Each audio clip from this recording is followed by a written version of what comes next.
আর আজকে দেখবেন মুক্ত অবস্থায়, ঠিক না? মাওলানা মামুনুল হক সাহেবের কোনো অপরাধ ছিল না। অপরাধ একটাই ছিল, উনি কোরআনের পক্ষে কথা বলেছিলেন। অপরাধ একটাই ছিল, উনি হকের পক্ষে কথা বলেছিলেন। অপরাধ একটাই ছিল, উনি মূর্তির বিরুদ্ধে আন্দোলন গড়ে তুলেছিলেন। আমাদের দেশে একটা কথা বলে, চোরের হাত যখন গাছে লাগে, গাছের মধ্যে বলে ফলন বেশি হয়।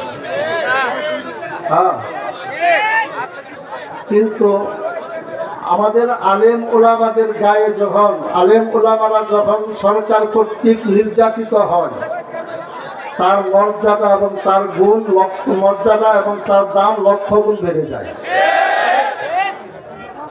মাওলানা মামুন সাহেবের ইজ্জতকে কলুষিত করার জন্য সরকার যে ষড়যন্ত্র করেছিল, সরকারই ধ্বংস হয়েছে। মাওলানা মামুন হক সাহেবের কিছু হয়নি।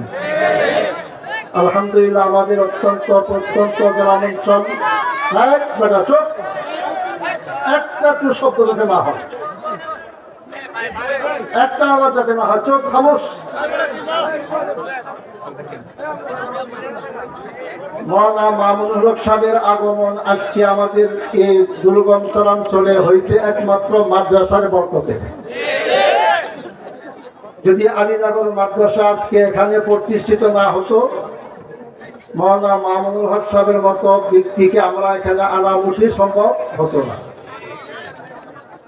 এই যে এখানে প্রতিষ্ঠান, আজকে আপনাদের কিছুক্ষণ পরে 7 জন ছেলে হাতে যে কোরআনকে দস্তারে ফজিলত প্রদান করা হবে।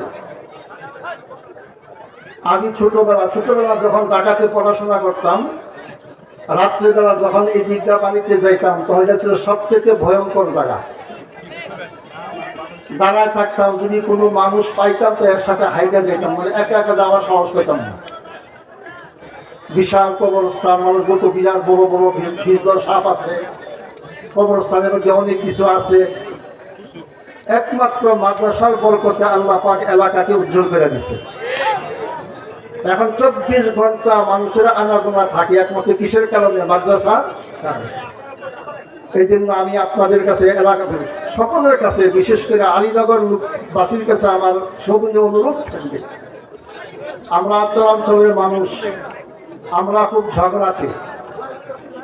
আমাদের রক্তে মাংসে ঝগড়ার মনোভাব ঢুকে আছে।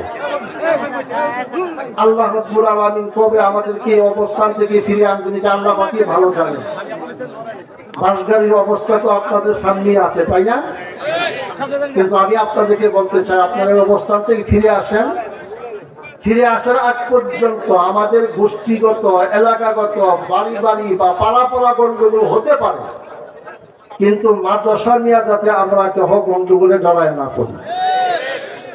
মাদ্রাসা আমাদের সবার। মাদ্রাসা নিয়ে যাতে আমাদের মধ্যে কোনো ধরনের ফিতনা, কোনো ধরনের বিশৃঙ্খলা সৃষ্টি না হয়, আমরা কেহ কোনো অবস্থাতেই মাদ্রাসার বিরুদ্ধে আমরা কেউ অবস্থান নেব না। যদি নেই তাহলে আমার দুনিয়াও বরবাদ, আমার আখিরাতও বরবাদ। আলহামদুলিল্লাহ, যে প্রতিষ্ঠান, যে নিয়ামত আল্লাহ পাক আমাদেরকে দিয়েছেন, এটা ধরে রাখা আমাদের সকলেরই ঈমানি এবং নৈতিক দায়িত্ব। দেখছেন না, আলহামদুলিল্লাহ, অল্প সময়ে মাদ্রাসা বিশাল আকার ধারণ করেছে। আমাদের প্রধান মেহমান, বিশেষ মেহমান, তারা 3 তলা পর্যন্ত করে দিবেন আশ্বাসও আপনাদেরকে দিয়েছে। আলহামদুলিল্লাহ, টাকা পয়সা কোনো অভাব নেই।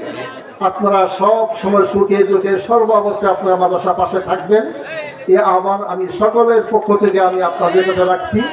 আশা করি ইনশাআল্লাহ আপনারা আমার আবদারটা মৃত্যু পর্যন্ত আপনারা সকলে রক্ষা করবেন।